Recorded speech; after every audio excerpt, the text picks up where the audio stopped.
안녕하세요 1학년 친구들. 대면 학습을 진행하지 못했던 친구들을 위해서 선생님이 지난 시간에 혹은 지난주에 학습했던 내용들을 정리해서 영상으로 담아 소개해 드리도록 하겠습니다. 일단 친구들이랑 같이 살펴보았던 부분들에 대해서만 먼저 보여드릴게요. 이미 우리가 사용하게 될 교과서가 천재교과서라고 하는 것은 보여드렸었고요. 평가를 어떻게 할 것인지에 대해서 첫째 시간에 말씀드렸었습니다. 우리가 평가는 지필평가가 80% 진행이 되고요. 수행평가가 20% 진행이 되는데 10점짜리 수행평가를 2번 수행해서 점수를 합산할 거예요. 40%라고 하는 건 중간고사도 40%만 반영하고 기말고사도 40%만 반영되기 때문에 중간고사랑 기말고사와 다르게 수행평가 비율이 반영 비율이 굉장히 높다는 걸 확인할 수 있을 거예요. 그래서 주어진 수행평가가 그럼 어떻게 이루어지는지 신경을 꼼꼼히 쓰셔야 되는데, 이 수행평가 중에 첫 번째 수행평가는 문제 해결력 테스트 하는 시험이라 수학 문제를 어떻게 풀이하고 있는지 문제 풀이 과정을 채점할 겁니다. 문제들은 보통 교과서 내에 있는 문제들로 공개를 할 예정이고요. 시험 보기 전에 1학년 전체 친구들에게 공개를 해서 시험 보는 당일에는 오픈북이 아닌 문제만 주어주고 문제풀이를 각자 해결할 수 있는 방법으로 진행하려고 생각하고 있습니다. 두 번째 수행평가 영역은 탐구 보고서 작성인데요. 이 수학 관련된 주제 탐구를 실시해서 탐구 보고서를 작성할 거고요. 주어지는 탐구 보고서를 심화 주제 선택을 하신 다음에 추가적으로 심화 탐구가 진행되는 친구들은 세부능력 특기사항, 우리 세특이라고 이야기하죠. 그 세특에다가 기재를 따로 해드리도록 하겠습니다. 자, 평가는 지필평가, 수행평가 이렇게 진행된다고 알려드렸었고요. 그러면 첫 번째 수행평가인 문제 해결력 테스트는 언제 진행이 되나? 4월 둘째 주 예상하고 있습니다. 탐구보고서 작성은 5월 둘째 주에 제출하는 것으로 예상되고 있으니 미리 사전에 안내 다시 드리도록 하겠습니다. 지금 안내드리는 이 수행평가, 지필평가를 제외한 나머지 수행평가 2개 항목들은 코로나 상황과 대비해서 앞뒤로 늘어날 수도 있고 줄어들 수도 있으니까 변동이 생기게 되면 추후에 다시 안내해 드리도록 할게요. 자, 평가에 대한 이야기는 친구들한테도 여기까지 소개했었고요. 우리 교과서에 있는 단원들을 크게 살펴보면 총 6개의 단원들이 있다는 걸 확인할 수 있어요. 자, 첫 번째 우리가 다루게 될 단원들은 다항식에 대한 이야기고요. 이 다항식들이 등호나 부등호를 가지게 되면 새로운 이름을 가지는데요. 다항식들의 등호를 사용하게 되면 방정식이라고 하는 친구를 만들 수 있고, 다항식들에서 부등호를 사용하게 되면 부등식이라는 것을 우리는 만들 수 있어요. 그러면 이 다항식이라고 하는 재료를 가지고 방정식이나 부등식을 만들어서 그 친구들을 그림, 시각화 시킨다고 이야기하는 거죠. 이 시각화 시키기 위한 작업들을 이제 쭉 진행을 할 건데요. 그 중에 방정식이나 부등식들 중에 특별한 모양의 방정식, 부등식들이 우리가 잘 알고 있는 도형을 나타내는 방정식이라고 하는 걸 확인할 수 있을 겁니다. 그 중에서 이 특별한 도형이라고 하는 건 이 점이라고 하는 것을 가지고서 선을 만들 수 있고, 이 선이 끝이, 즉 시작점과 끝점이 없는 선을 우린 직선, 라인이라고 하잖아요. 이 1차 함수를 표현하는 이 직선과 원과의 위치 관계에 대해서 살펴볼 거고요. 이 친구들이 어떤 식으로 움직임을 가지는지 직선과 원의 움직임에 대해서 3단원에서 살펴볼 예정입니다. 이렇게 1학기 내용은 여기까지 정리가 될 것 같고요. 2학기에는 4, 5, 6단원에 있는 내용들을 진행을 할 건데요. 앞서 이야기했던 내용들이랑 사실은 5단원에 있는 내용들이 훨씬 더 연관성은 깊고요. 4단원과 6단원은 이 수학에 있어서 논리학을 공부하는 거라고 생각하시면 좋을 것 같아요. 특히 4단원이죠. 4단원에서는 집합과 명제라고 하는 것에 대해서 수학이 어떤 식으로 논리학의 의미를 가지는지에 대해 배울 거고요. 5단원을 스쳐 지나가 마지막 6단원에는 경우의 수에 대해서, 즉 확률 통계의 가장 기본인 경우의 수를 어떤 식으로 따져줄 것인지, 순열을 나타내는 기호와 조합을 나타내는 기호인 컨비네이션과 퍼뮤테이션에 대해서 우리는 살펴볼 예정입니다. 그러면 2학기에 배우게 된 학습 내용 중에 가장 중요한 5단원에 해당하는 내용은 수학에서 꽃이라고 이야기하는 함수입니다. 함수라고 하는 건 그래프로 이해하셔도 충분할 것 같아요. 이 주어진 방정식, 부등식, 이 도형에 대한 이야기들을 1학기 때 살펴본 이 기초 자료를 통해 이 친구들을 그림으로 좌표 평면에 보통 살펴볼 건데요. 이 그래프로 시각화시켜서 도형의 특징들, 도형 중에서도 특별히 우리는 유리함수, 무리함수와 같이 2차 함수, 1차 함수와는 다른 특별한 유리함수, 무리함수의 형태들도 살펴볼 예정입니다. 무튼 1단원에서 3단원까지는 1학기에 예상되어 있는 진도고요. 4단원에서 6단원까지는 2학기에 예상되어 있는 진도니 거기 맞춰서 준비를 하시면 될 것 같고, 지금 예상하기로는 중간고사를 2단원 중간에 7단원에 있는 연립 2차 방정식까지 진행할 예정을 하고 있습니다. 진도는 그 정도 앞뒤 범위 하에서 시험을 낼 예정이고요. 시험은 항상 누적 범위 아니고 기말고사 시험 범위는 중간고사 이후 단원부터 시작이 될 예정이니 참고하시면 되겠습니다. 교과서에 있는 내용 대충 이런 식으로 흘러갈 거라는 건 보여드렸고요. 교과서가 어떻게 생겼는지 소개 한번 드리도록 할게요. 교과서 페이지를 넘겨보시면 1단원, 당식 단원부터 쭉 문제들이 나와 있는데, 선생님이 보통 소개를 할 단원들은 교과서에 있는 내용들은 보통 친구들이 마지막 수업 내용 정리하면서 살펴보거나 혹은 과제로 나올 내용들이 다수입니다. 문제 보시면 교과서에서 예제라고 해서 문제풀이가 나와 있는 문항들도 있고요. 문제라고 해서 답이 주어지지 않는 문항들도 있습니다.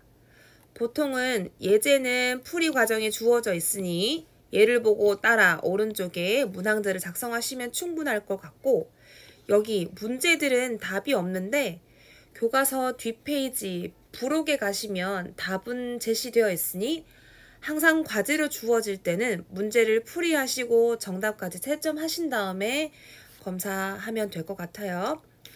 선생님은 주로 교과서 설명할 때는 여기 주어지는 14페이지에 있는 파란색 박스와 같은 친구들을 주로 살펴볼 예정입니다. 파란색에 있는 내용 정리를 통해서 예제들의 대표 문항들을 살펴보고, 이 문항들을 통해서 문제를 여러분들이 보통은 과제로 선생님이 제시를 할 예정이니 참고하셔서 문제들을 정리하시는데, 선생님이 수업하면서 교과서는 재구성해서 말씀을 드릴 예정이라 교과서가 매번 페이지 순서대로 진행되지는 않는다는 걸 생각해 주시면 좋을 것 같아요. 예를 들어 당식의 곱셈은 어떻게 할까요? 라고 이야기를 하지만 이 곱셈에 대해서 분배법칙이나 결합법칙 혹은 곱셈 공식에 대해서도 곱셈 공식 1번, 오른쪽 페이지에 보면 2번이라고 제시되어 있긴 하지만 선생님의 상황에 따라서 교과서는 재구성할 예정이니 수업 중에 교과서를 반드시 지참하시어 수업 중에 문제들을, 교과서의 내용들을 어떤 식으로 재구성하고 있는지 눈으로 꼭 확인하시면 문제 풀이하는데 좀 도움이 될 것 같아요. 예제들은 선생님이 매 문항을 다 풀어드리지는 않고요.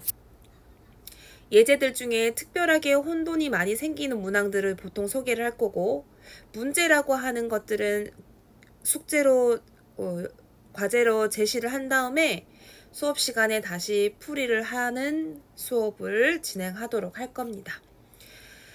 자, 18페이지에 나눗셈에 대해서 설명이 쭉 되어 있고요.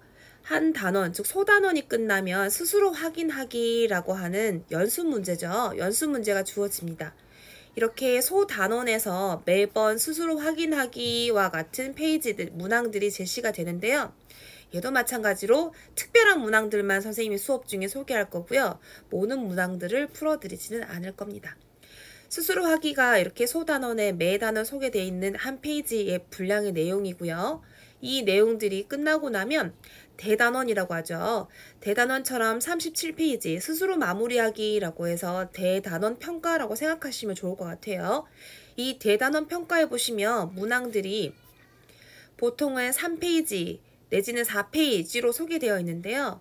그 중에 객관식 문형들이 있고요. 13번, 14번처럼 서술형 문형들도 있습니다. 13, 14, 15, 16처럼 서술형 문형들은 우리 중간고사, 기말고사 때도 서술형 문항들이 100점 중에 30점의 배점이 있기 때문에 특별히 신경 쓰셔서 문제 풀이를 어떻게 진행할 수 있는지를 생각하시고 수업 참여하시면 될 것 같아요. 자, 이렇게 대단원이 끝나고 나면 이제 교과서 제일 뒤편에 보시면 280페이지거든요. 교과서에 대한 문제 정답 여기 있죠. 정답들은 이렇게 제시가 되어 있는데요. 풀이 과정은 제시되어 있지 않기 때문에 따로 궁금하신 분들은 질문을 하시거나 그것도 불편하다 하는 친구들은 자습서 참고해 주시면 문제 풀이 충분히 도움이 될 수 있을 것 같아요. 교과서는 이렇게 소개를 마치고요. 우리는 1년 동안 천재교과서, 지금 천재교과서 중에서도 류희찬 저자의 천재교과서입니다. 류희찬 저자의 천재교과서를 1년 동안 사용을 하게 될 겁니다. 수업 중에 반드시 공책이 준비되어 있어야 선생님 교과서 재구성하면서 그 정리들을 다시 해주고 교과서에 있는 문제들을 공책에다가 풀이하고 검사하는 방향으로 진행할 거라 공책만 꼭 준비해 주시면 좋을 것 같아요. 자, 프린트는 클래스룸에 제시되어 있습니다. 우리 친구들이 처음으로 받았던 프린트입니다. 당식이라고 하는 단원을 나가기 전에 친구들이 5개념으로 삼고 있는 개념들을 한번 짚어보고 용어들을 한번 정리해보기 위해서 중학교 때 학습했었던 내용들을 한번 점검해 보도록 합니다. 자, 단항식이라고 하는 개념부터 마지막 당식의 정리는 어떻게 될 것인지에 대해서 쭉 문항들을 기술해 뒀는데요. 처음 내용부터 한번 살펴보도록 할게요. 단항식이라고 하는 거 호단자 하나를 이야기하는 거고요. 당식이라고 하는 건 여러분이 알고 있는 많을 다자, 즉 항이 많은 식을 당식이라고 이야기합니다. 이 단항식의 친구들이 여러 개의 합으로 이루어져 있을 때 우리는 그 친구를 다항식이라고 이야기하는데요. 보통은 단항식은 항이 하나밖에 없는 거, 다항식은 한 개 이상인 거를 이야기하기 때문에 이 단항식마저도 단항식의 종류라는 걸 생각해 주시면 될 것 같아요. 예를 들어 마이너스 3x 세제곱이라고 하는 동그라미 3번 예제를 보시면 얘는 분명히 항의 개수가 몇 개입니까? 그러면 항이 한 개입니다. 항이 한 개이기 때문에 이 친구는 그러면 단항식인 거네요. 그렇죠. 단항식이기도 하면서 이 친구를 우리는 당식이라고도 살펴보고 있습니다. 우리는 이제부터 연산을 진행할 거라 항이 하나일 때는 연산을 진행할 수 없기 때문에 항 2개 이상의 친구들을 가지고 다루게 될 예정이라 3번처럼 단항식 말고 다항식에 대해서 익숙해지시면 될 것 같아요. 동그라미 1번에 있는 친구처럼 항이 여러 개로 주어져 있는 친구들이 항이 몇 개인지 구분을 지을 때는 이 항이라고 하는 건 덧셈이나 뺄셈으로 우리는 구분 짓기 때문에 덧셈이나 뺄셈 항 앞에서 가위질해서 사각사각 잘라주신다고 생각하시면 좋을 것 같아요. 마이너스 앞에 이렇게 잘라서 가위질을 이렇게 하시고 플러스 앞에 이렇게 종이를 잘라서 가위질을 싹둑싹둑 해주시면 주어지는 동그라미 1번에 있는 기다란식 x세제곱 빼기 2x제곱 더하기 7x라고 하는 친구가 총 3개의 조각으로 떨어진다는 걸 확인할 수 있습니다. 이렇게 이 항의 개수가 몇 개입니까? 물으면 3개의 조각으로 떨어지기 때문에 항은 3개입니다 라고 이야기를 하는데 위에서 살펴보시면 이 항이라고 하는 이야기는 방금 설명드렸고요. 이 항의 차수에 대한 이야기를 좀 신경을 쓰셔야 될 것 같아요. 하나의 항에서 특정한 문자가 곱해진 개수 곱해진 개수를 우리는 항의 차수라고 이야기를 할 거라서 이 항의 차수에 대한 이야기를 살펴볼 건데요. 예를 들어 첫 번째 항인 x의 세제곱의 경우에 x의 세제곱의 경우 x 곱하기 x 곱하기 x, 즉 x라고 하는 문자가 3번 곱해진 거라 첫 번째 항은 3차 항이라고 이야기를 할 거고, 두 번째 항은 미지수 x가 x 곱하기 x, 즉 2개 곱해져 있으니 2차 항, 세 번째 항은 하나밖에 없으니까 1차 항이라고 이름 부를 거예요. 그러면 첫 번째 항은 3차 항, 두 번째 항은 2차 항, 세 번째 항 1차 항의 순서대로 큰 차수부터 이렇게 정리하는 걸 우리는 내림차순 정리라고 이야기할 겁니다. 그럼 반대 방향으로 오름차순 정리도 할 수 있겠죠. 통상적으로 별 이야기가 없으면 수학식에서는 내림차순, 즉 큰 차수를 먼저 기재를 하시는 걸 추천을 드려요. 또한 이 1번처럼 이렇게 기다란 다항식이죠. 이 다항식을 x에 대한 우리는 3차식이라고 이야기할 거예요. 얘는 3차 항이고 얘는 2차 항이고 얘는 1차 항이지만 전체 다항식의 차수를 구분 지을 때는 가장 높은 항의 차수를 따라 이름을 따올 거라 우리는 동그라미 1번에 있는 친구를 x에 대한 3차식이라고 이름 불러줄 겁니다. 동그라미 2번에 있는 친구도 x에 대한 3차식, 동그라미 3번에 있는 것도 x에 대한 3차식이라고 이름 붙여주면 되겠죠. 그럼 위에서 한번 확인해 보도록 할게요. 내용을.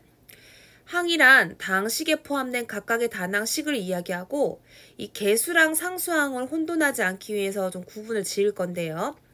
이 개수라고 하는 건 항에서 문자 부분을 제외한 숫자 부분을 모두 개수라고 할 겁니다. 단 주의를 하셔야 됩니다.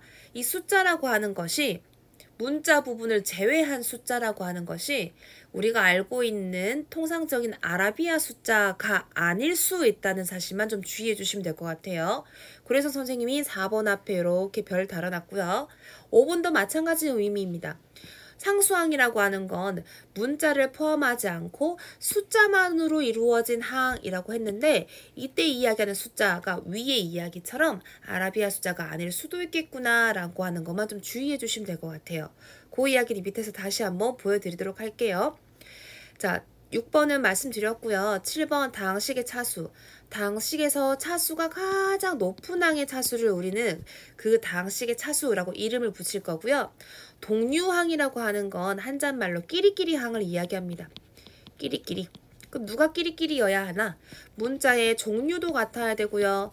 문자의 차수도 같을 때 우리는 걔네들을 끼리끼리 친구야, 베프야 라고 이야기하시면 될 것 같아요. 이 동류항이 중요한 건 연산들에서 덧셈 뺄셈의 연산에서 동류항이 중요하기 때문에 이 끼리끼리 항들을 잘 분배를 해주셔야 할 것 같습니다. 마지막 9번에 있는 그러면 다항식은 어떻게 정리하는 게 좋은가? 통상적으로는 오름차순 정리 또는 내림차순 정리를 한다고 방금 설명드렸습니다. 내림차순을 우선시할 거고요. 특별한 말이 없으면 내림차순, 오름차순으로 정리해주세요 라고 할 때는 차수가 낮은 친구부터 정리를 해주시면 되겠죠. 그러면 위에서 살펴봤었던 주의해야 된다라고 이야기했던 4번과 5번 문항에 대해서 다시 설명드리겠습니다. 4번에 있는 개수와 5번에 있는 상수항에서 선생님이 주의해주세요 라고 이야기했던 건 숫자 부분, 숫자만으로 이루어진 항에서 숫자가 아라비아 숫자가 아닐 수도 있습니다. 조심하세요 라고 했는데 이 이야기가 뭔지 동그라미 4번 문제 보면서 같이 설명드리도록 할게요. 4번 문항 보시면요. 항이 하나, 둘, 셋, 넷, 4개의 항으로 이루어져 있는 다항식이 준비되어 있습니다. 그러면 차수를 따져볼 건데요. 이 차수를 따져볼 때 좀 주의를 하실 것이 누구를 문자 취급하고 누구를 숫자 취급할 것인가. 여기서 이야기한 숫자라고 하는 건 문자를 제외한 숫자를 이야기합니다. 그런데 주어지는 4번 문제는 앞서 이야기했던 1, 2, 3번, 동그라미 1, 2, 3번에 나와 있던 다항식과는 다르게 알파벳이 X란 종류 말고도 Y란 종류가 있기 때문에 어떤 알파벳을 문자로 삼을 것인지 여러분이 규정을 지으셔야 돼요. 별 이야기가 없으면 X, Y를 둘 다 문자 취급하시면 되고요. 그렇지 않고 1번 X에 대한 다항식으로 볼 거다. 2번 Y에 대한 다항식으로 볼 것이다. 아니면 X, Y에 대한 다항식으로 볼 것인가. 에 따라 이 친구들의 차수를 일컫는 말들이, 표현들이 달라집니다. 걔만 조심하시면 될 것 같습니다. 예를 들어 1번 경우처럼 x에 대한 다항식으로 살펴볼 겁니다 라는 이야기는 x가 들어있는 친구들, 이렇게 x가 들어있는 친구들만 문자 취급하고 나머지는 상수 취급하겠다는 이야기랑 똑같아요. 그러면 지금 1번 문제에서는 어떤 친구가 상수항이 될 거냐면 얘가 되겠죠. 1번에서는 x가 없는 친구가 누구냐면 x가 전혀 들어있지 않은 상수항이 마이너스 1입니다. 그러면 아라비아 숫자만 상수항인 건 맞는데 동그라미 2번에서 y에 대한 입장에서도 한번 살펴보도록 할게요. 자, 이번에는 x가 주인공이 아니라 y가 주인공이라고 가정하겠습니다. 그러면 y가 들어있는 친구와 들어있지 않은 친구를 구분 지어야 되기 때문에 y가 들어있는 항을 한번 색칠해 볼게요. 두 번째 항에 y 제곱 들어있습니다. 세 번째 항에 y 들어있습니다. 이렇게 두 가지 노란색 항을 제외한 나머지 친구는 y가 없기 때문에 상수항 취급할 겁니다. 우리가 이야기하는 상수항이라고 하는 건 숫자라고 착각하기 쉽지만 y에 대한 다항식의 입장에서는 y가 들어있지 않은, 즉 x의 세제곱도 상수항이 될 수 있고 아라비아 숫자인 마이너스 1도 상수항이 될 수 있기 때문에 y에 대한 다항식의 입장에서는 x의 세제곱 마이너스 1이라는 친구가 모두 다 상수항이 된다는 걸 주의하시면 될 것 같습니다. 그러면 xy에 대한 다항식의 입장에서는 누가 상수항인가요? x도 없고 y도 없고 누구 하나라도 없는 친구이기 때문에 얘는 1번과 마찬가지로 상수항이 마이너스 1밖에 생기지 않겠죠. 그러면 두 번째 친구 볼까요? 두 번째 친구 입장에서 차수, 세 번째 친구 입장에서 차수만 한번 따져보도록 하겠습니다. 1번 이야기는 잘 알 수 있을 것 같아서 살짝 지우고요. 2번과 3번 이야기에서 하고 싶었던 이 차수에 대한 이야기를 한번 드리려고 합니다. 이 y에 대해서 내림차순 정리를 한번 해보시면요. y가 들어있는 친구가 노란색 두 개의 항밖에 없었잖아요. 그 중에 높은 차수를 가지고 있는 게 y제곱이고요. 그 다음 차수가 y고요.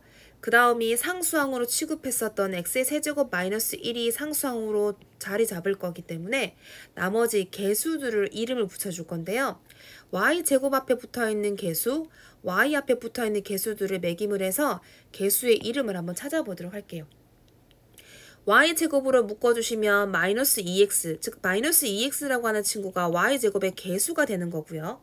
y 앞에 있는 개수는 5x제곱이 개수가 되는 거예요. 그러면 위에서 살펴봤듯이 이 개수라고 하는 친구도 반드시 아라비아 숫자이지는 않을 수 있겠구나 라고 하는 것을 염두에 두시라고 동그라미 4번 문제 보여드렸습니다. 방금 설명드린 이야기처럼 이 개수 혹은 상수항이라고 하는 걸 위에서 수학에서 정리를 할 때는요.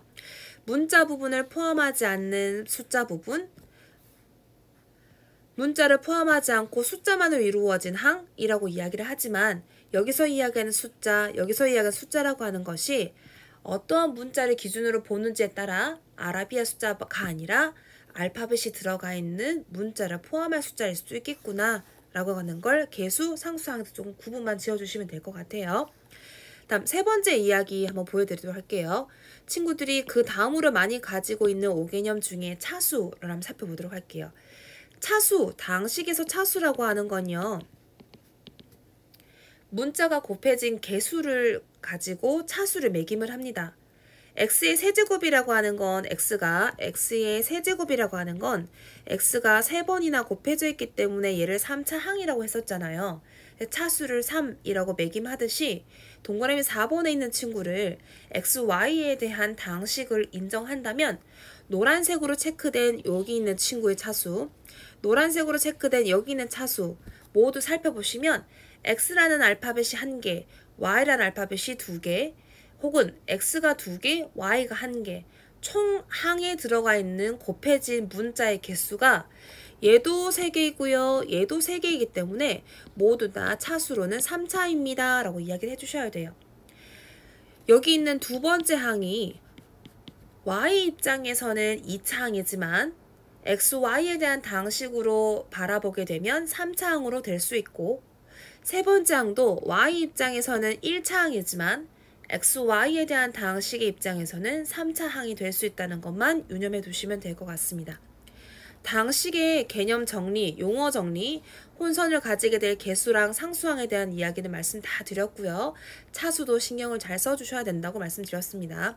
이제는 진짜 교과서에서 하고 싶은 이야기, 당식의 연산에 대해서 보여드리려고 합니다. 연산이라고 하는 건 우리가 배운 연산이 덧셈, 뺄셈이라고 하는 연산과 곱셈, 나눗셈이란 연산, 이 네 개를 사칙 연산이라고 일컫는데, 우리가 앞으로 평생 배우게 될 연산은 이렇게 네 가지 수들로 할 수 있는 연산, 네 가지 사칙 연산밖에 없으니 얘네들이 어떤 의미를 가진 다시 한번 정리를 해보려고 해요. 이 덧셈 뺄셈이라고 하는 것은요, 앞서 먼저 설명을 드렸지만 이 동류항이라고 하는 것을 기준으로 항상 구분을 지을 거기 때문에 첫 번째 정리하는 방법에 대해서 써드리도록 하겠습니다.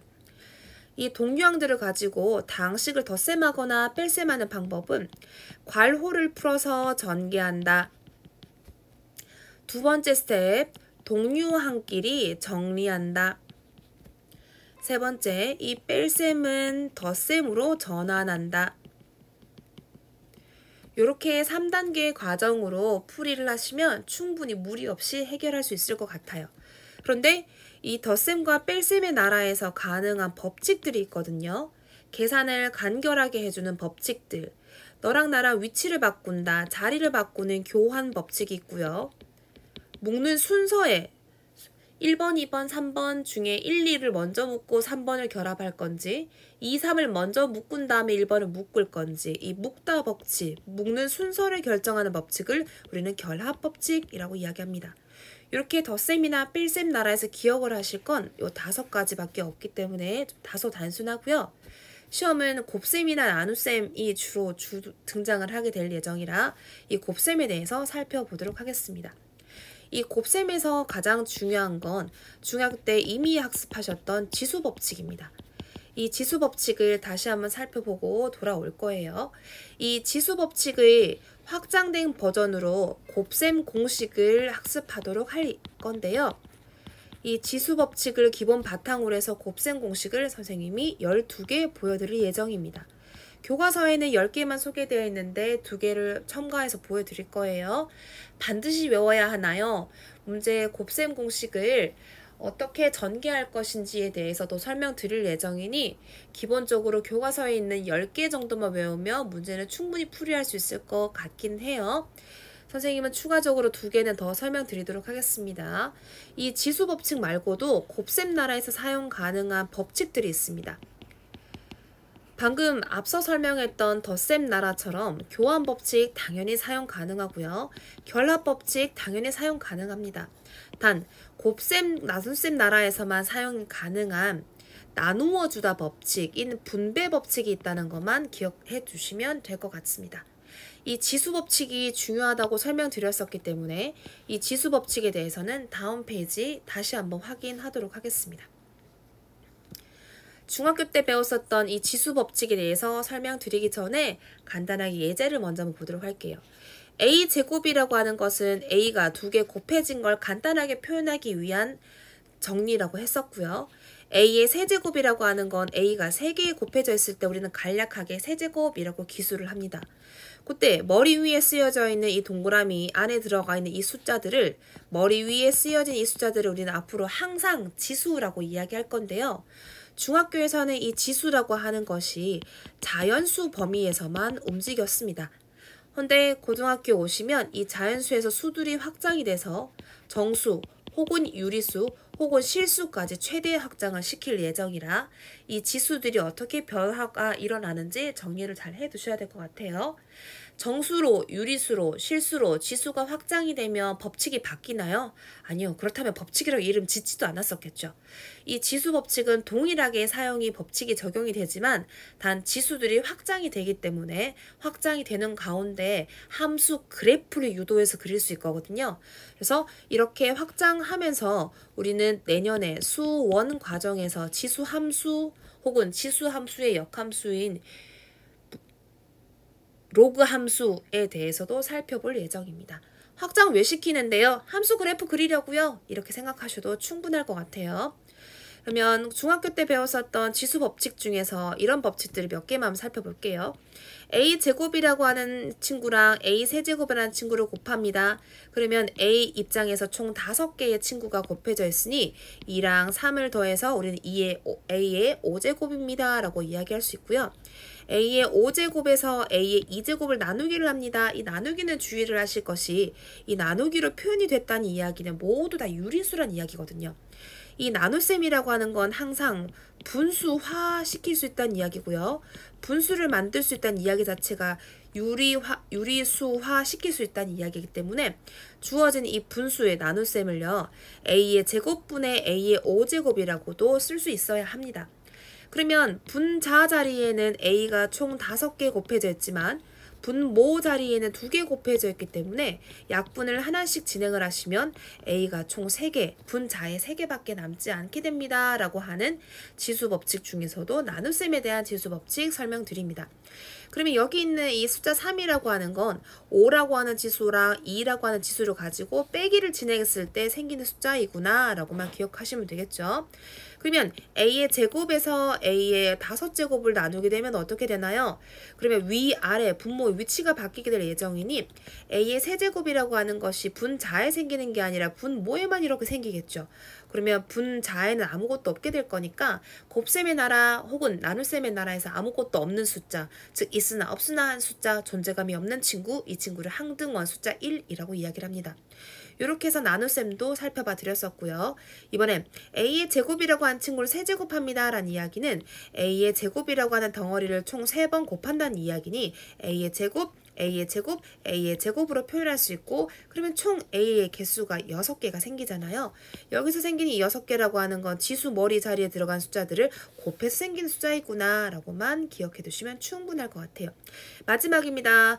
a의 제곱과 b의 세제곱을 4제곱하게 되면 어떻게 되나요? 얘도 마찬가지죠. a의 제곱이라고 한 친구도 4제곱하고 b의 세제곱이라고 한 친구도 4제곱해서 곱셈을 진행하세요 라는 이야기니 앞서 이야기한 것처럼 a의 4의 8제곱과 b의 12제곱을 연산하시면 되겠죠. 문자랑 문자 사이에는 곱셈을 우리 생략해서 간편하게 나타내기로 약속했으니까 이렇게 써주시면 될 것 같아요. 여기까지가 중학교 때 학습했던 내용들인데요. 이 학습했던 내용들을 하나의 문자로 정리 다시 하도록 하겠습니다.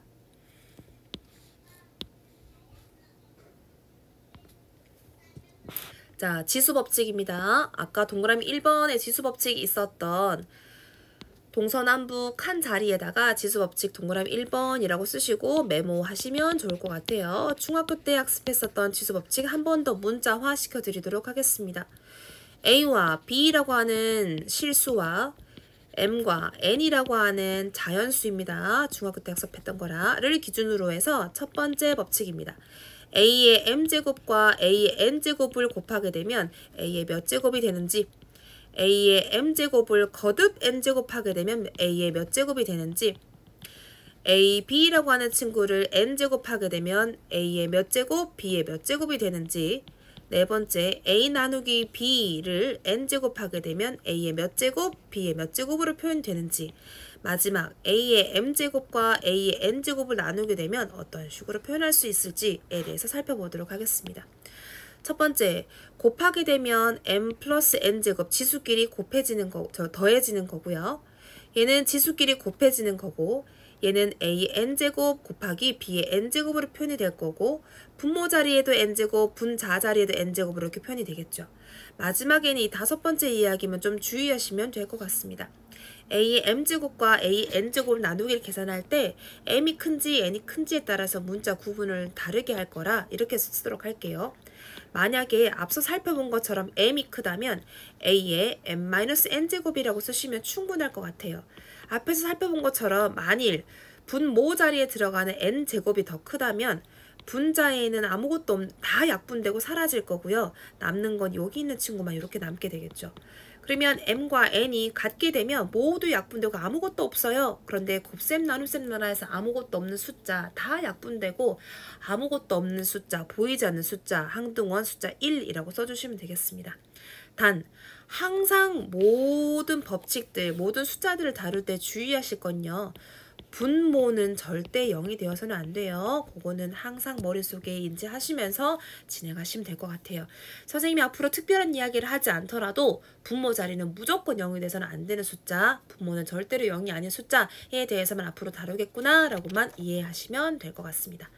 이렇게 내용 정리를 끝내고요. 지수 법칙에 대해서 설명 다 드렸습니다. 2차 시에 진행될 내용들에 대해서는 다음 영상에서 보여드리도록 하겠습니다.